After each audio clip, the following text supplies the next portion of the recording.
আসসালামু আলাইকুম। আপনার ইমো আপনি কিভাবে লক করে রাখবেন কোনো অ্যাপ ছাড়াই? ইমোর ভিতরে লক অপশন আছে, অনেকেই কিন্তু জানে না।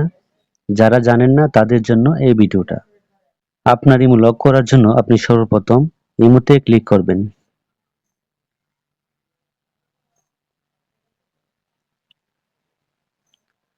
ইমোতে ক্লিক করার পরে নিচে লেখা আছে প্লাস, আপনি প্লাসে ক্লিক করবেন। তারপর নিচে লেখা আছে মোর, মোরেতে ক্লিক করবেন।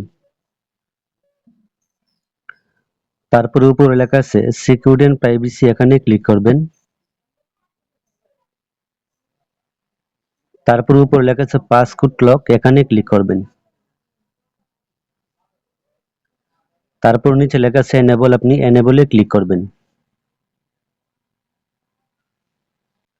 এখানে আপনি ইমো লকের জন্য আপনি চয়েস করে একটা লক দিয়ে দিবেন। আমি যে কোনো একটা লক দিয়ে দিলাম।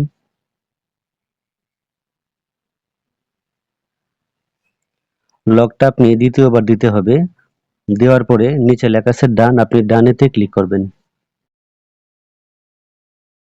উপরে লেখা আছে চেঞ্জ পাসওয়ার্ড লক, আপনি এখান থেকে পাসওয়ার্ড লক চেঞ্জ করতে পারবেন।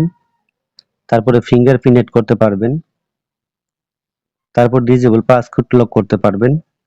এখান থেকে আমি কিছুই করব না। উপরে লেখা আছে অটো লক, আপনি অটো লকে ক্লিক করবেন। তারপর উপরে লেখা আছে এভরি টাইম, আপনি এভরি টাইমে ক্লিক করবেন। এই বাটনে ক্লিক করলে আপনি এই মুহূর্তে বের হওয়ার সাথে সাথে কিন্তু লকটা লেগে যাবে 1 সেকেন্ডের ভিতরে। এখন কিন্তু আমার এই মুহূর্তে লকটা হয়ে গেছে। আমি এখন ব্যাক করব। এখন কিন্তু এই মুহূর্তে ঢুকলে লকটা দেখাবে। আমি এই মুহূর্তে ক্লিক করলাম। এখন কিন্তু লকটা দেখাচ্ছে। তো আপনি এভাবে এই মুহূর্তে লকটা করে রাখবেন কোনো অ্যাপ ছাড়াই। যারা জানেন না তারা এই সেটিংসটি করতে পারেন। তো এই ছিল মূলত আজকের ভিডিও। যদি ভিডিওটা ভালো লাগে চ্যানেলটি সাবস্ক্রাইব করবেন, ভিডিও থেকে লাইক দিবেন। সবাই অনেক ভালো থাকবেন।